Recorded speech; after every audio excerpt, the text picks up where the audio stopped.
If there are no questions, I'm going to begin. Oh, let's wait a minute. Sarah is connecting. She's having trouble connecting. I can share the screen, I guess.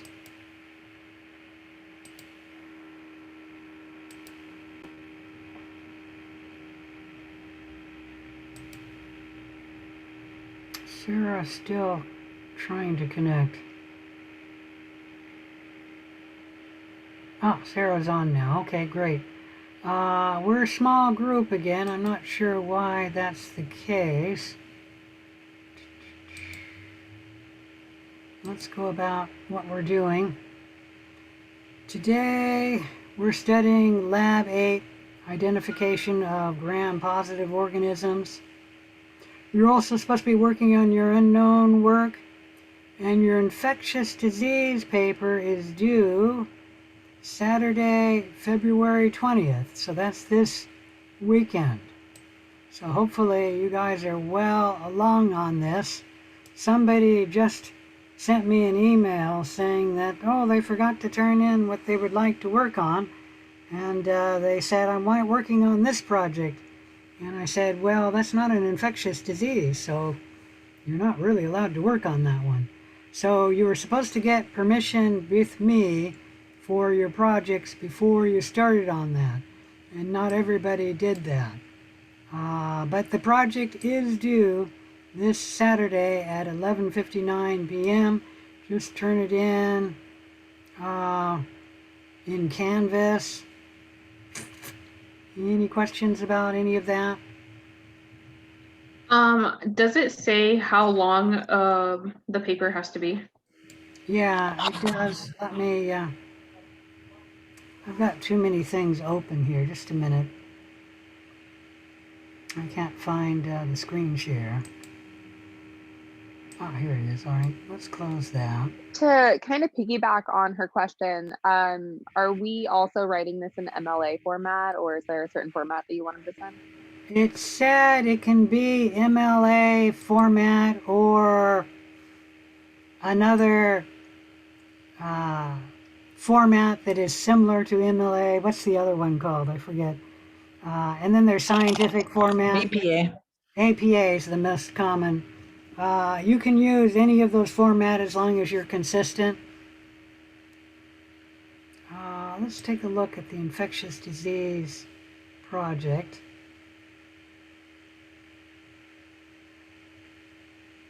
I thought it was week 1, but maybe it was week 2. Yep, it's week 2. So here's the, can you guys see this? You probably can't, because I shut it down to,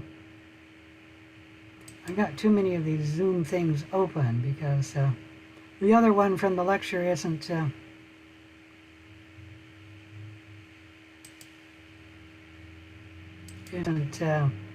finished yet. It's still compiling the lecture. So when we scrolled, I don't have it anymore. Let's go back.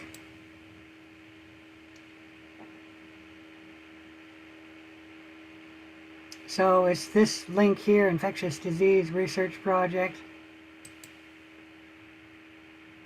When we look at that, Infectious Disease Research Project, oh, I don't have the directions here. I gotta open that file. Let me go here.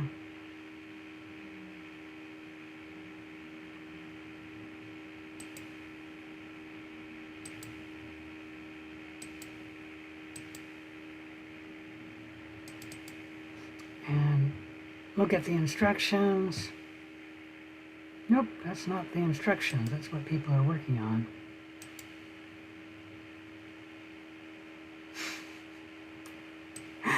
I might have time to find this. I might have a little bit of time. I'm not...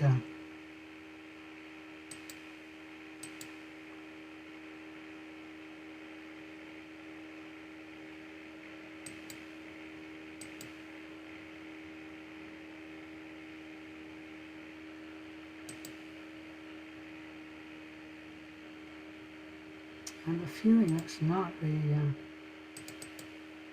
instructions, but let me look. Ah, it is. Good. All right, here we go. What was the question again? How many pages does it have to be?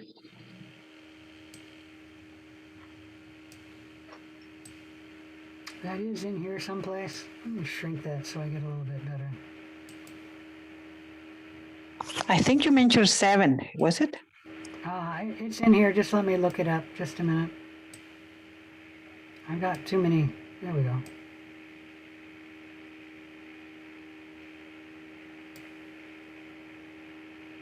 Okay, the text should not exceed 5 single pages, and the cover should not be its own page, so that won't count. But you can have it 6 pages without penalty, and you could have an extra page having your formal citations. Your literature cited page could be an additional page, but so not longer than 6 pages. I'm asking for it to be the text about 5 pages, single-sided, although you can have it double-spaced. And like I said, it can be any of the commonly used citation formats. I think MLA is the one that we talked about in the tutorial. You did say double spaced is okay. It asks for single space, but no, that's single-sided, sorry. Double spaced is fine, yeah.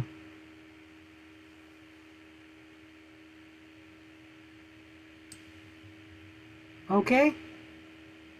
Remember, you should have at least a paragraph talking about the causative agent, at least a paragraph talking about the history, at least a paragraph talking about the epidemiology, at least a paragraph talking about the pathology, at least a paragraph talking about the response and treatment, and at least a paragraph talking about the socio and political and economic considerations. You do not want a whole page on each of these because that'll make it too long, but you could do half a page on each of these. Okay, any questions? Any other questions? So the least amount of pages is 5 pages. You want to be 5 pages? Yeah, I want it to be around 5 pages. As long as it's 4 complete pages, you're probably not going to get a penalty. If it's less than 4, like 3.5, I'll slap on a penalty.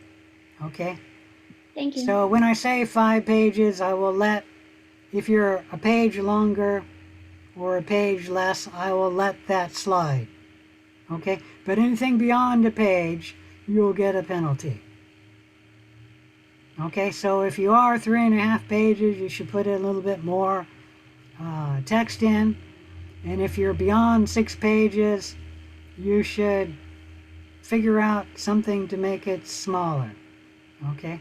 And oftentimes you can just format it, and that'll take care of a page. All right, any questions about this? Can I close it? No further questions, I'm closing it. So let's talk about Lab 8. Remember, be working on your unknown work. A lot of you have not, at least I haven't checked for 2 days, but a lot of you have not put up any information in your unknown notes. And you should have your unknown number and then the results to the gelatin hydrolysis test, the gram stain, and the lactose fermentation test. You should have all of those results and information up. And you should be looking at what are possible and asking what next test you want to do using dichotomous logic. Okay? I think I've sent out results to 2 or 3 people, but only 2 or 3 people have asked for results, although I didn't look at it yesterday, so I looked at it 2 days from Hi, I didn't know where to put my results. in the unknown notes. Just put it in a document and then upload that document to your unknown notes page. I think the unknown notes page, you could go in there and type everything if you wanted to. but it's probably easier just to type it in a document and then upload the document.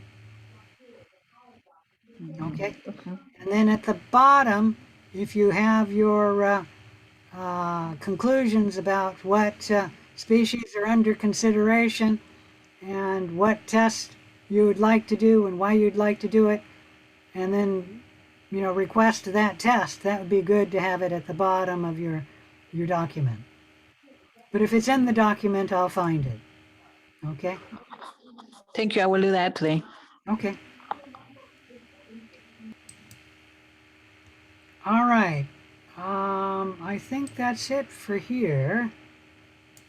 So let's take a look at Lab 8.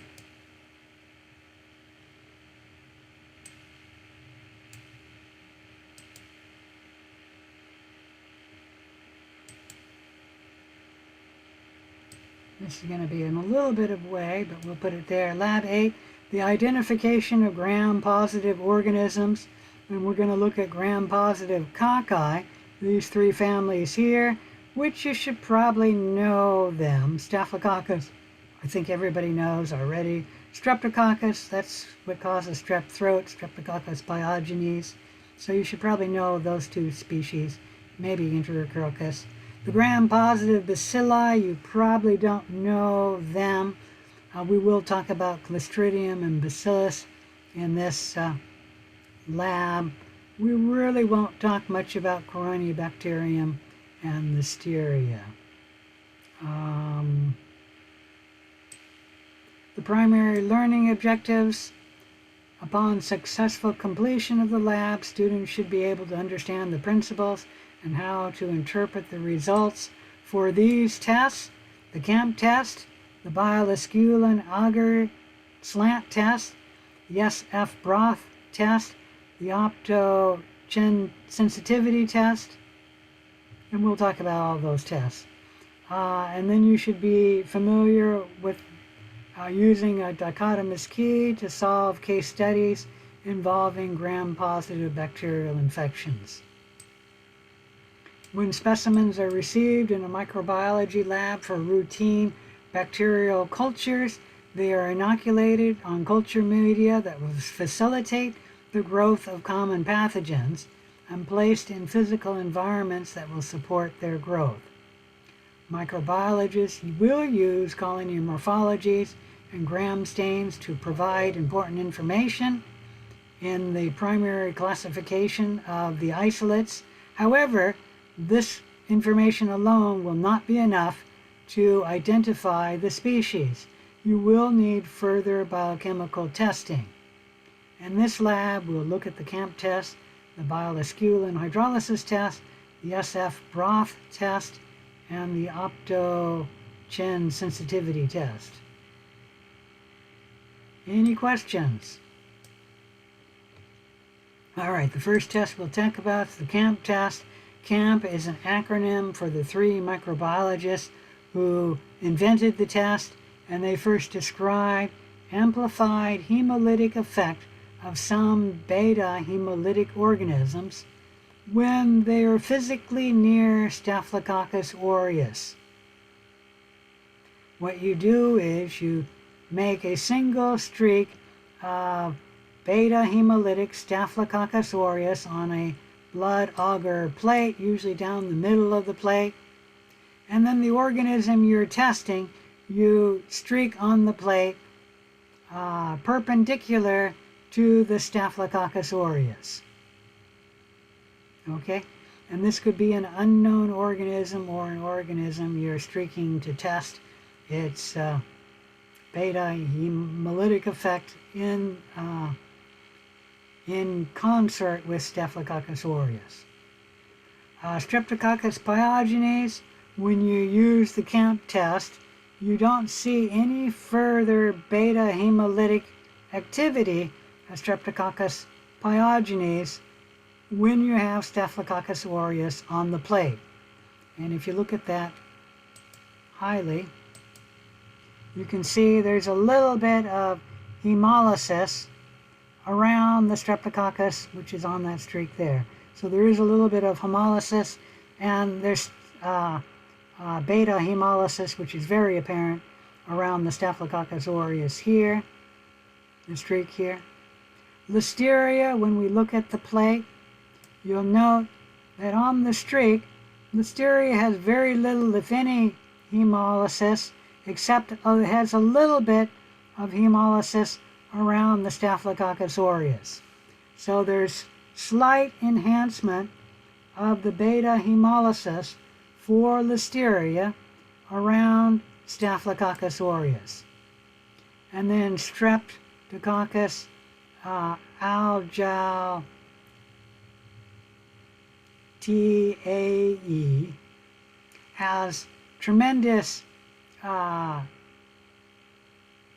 enhancement to the beta hemolysis.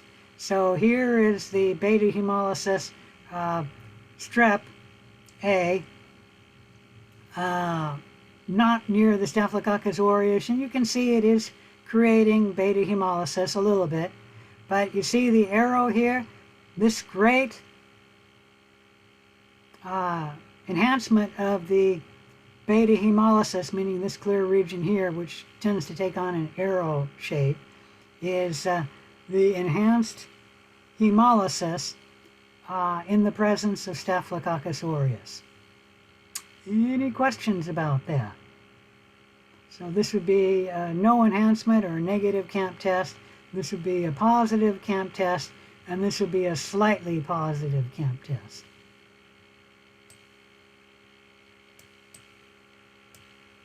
Let's shrink this a little bit.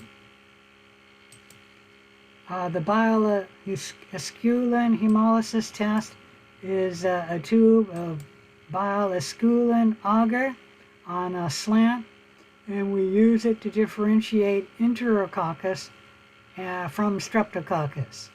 If the organism can hydrolyze esculin and make the product esculatin, it will be a black, dark brown, black precipitate will appear in the tube, as shown here.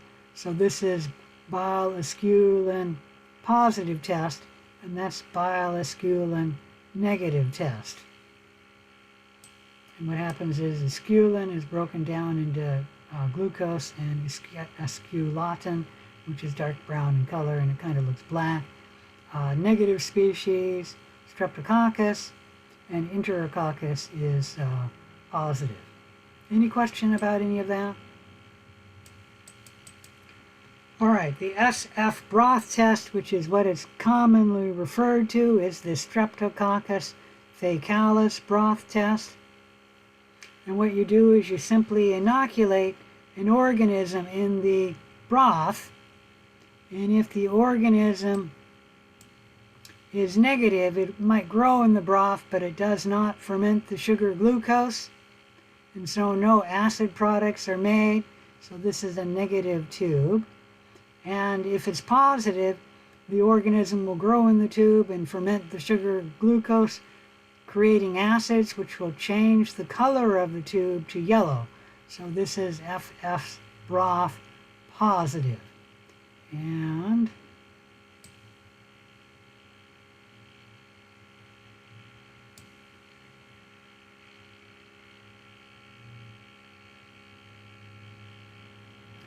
Enterococcus will be positive, and Streptococcus, depending on the species, will be negative. Did I get that right? Nope, I got it. Yeah, positive. Enterococcus faecalis, and then most Streptococcus species are negative. The Opto-Chen sensitivity test is testing an organism's sensitivity to the antibiotic Opto-Chen. And this is used to differentiate Streptococcus pneumoniae from other alpha hemolytic streptococci.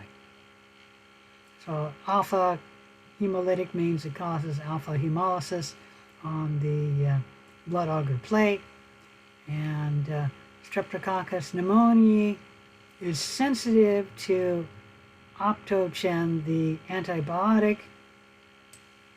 So when we streak the bacteria on the plate and then put the Opto-Chen antibiotic down on this disc, we will have a zone of inhibition greater than or equal to 14 millimeters if it's Streptococcus pneumoniae, because it's sensitive to this antibiotic.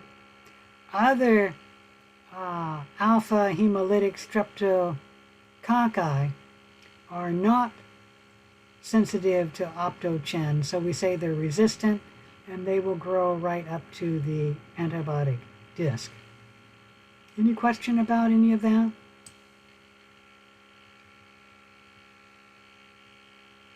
All right, that's the last of the tests you need to know about. You do need to know about the dichotomous keys. Microbiologists use dichotomous keys that prescribe the tests that could be performed, and they illustrate how to arrive at a logical solution using a methodical thought process that we call dichotomous logic.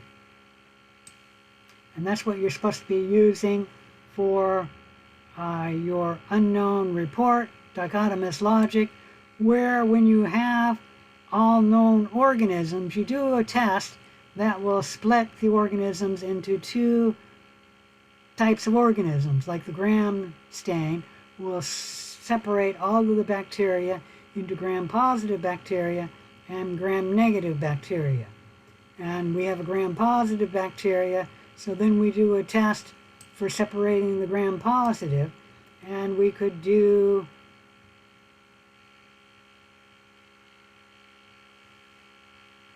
it looks like we're separating them into aerobes and anaerobes. No, we're separating them into morphology.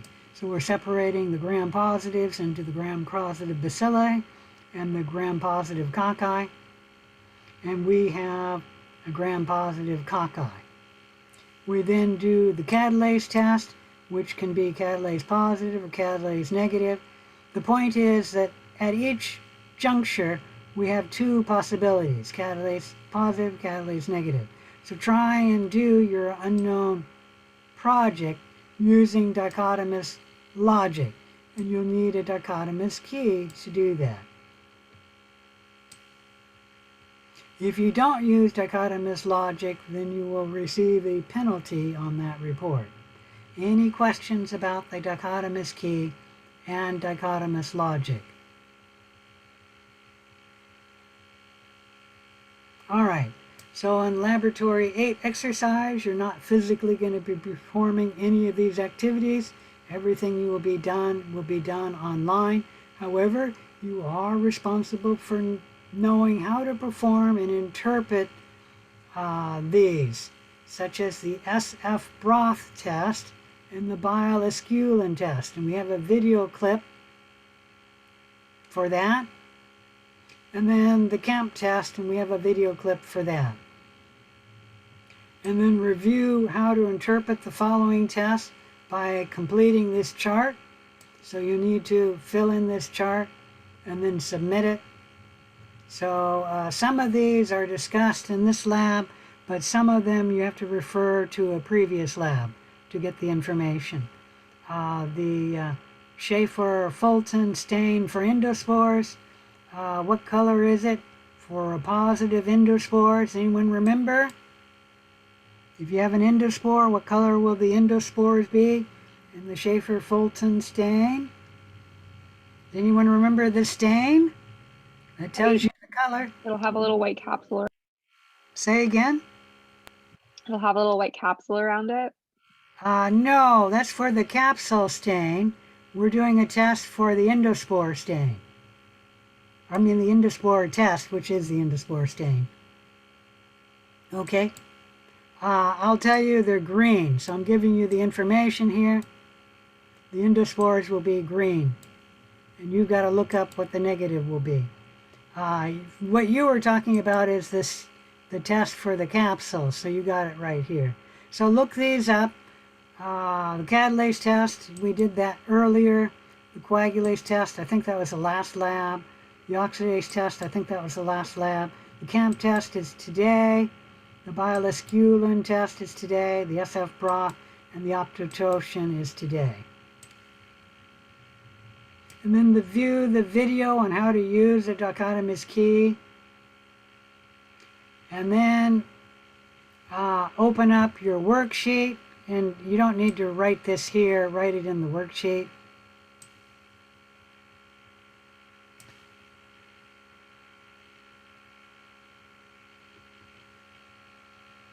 The key tells you how to helpfully identify these species.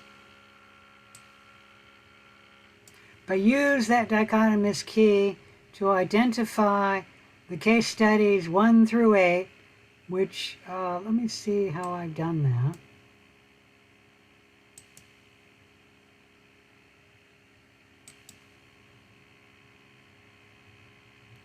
In Lab 8, which, what is that, week 7 or week 6?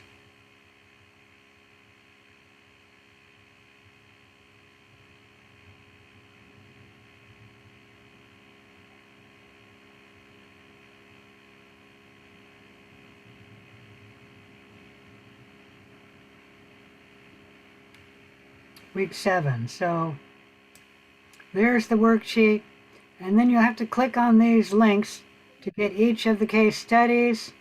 Let me put that over here. Nope, that won't be good. And there's the dichotomous key to identify these case studies.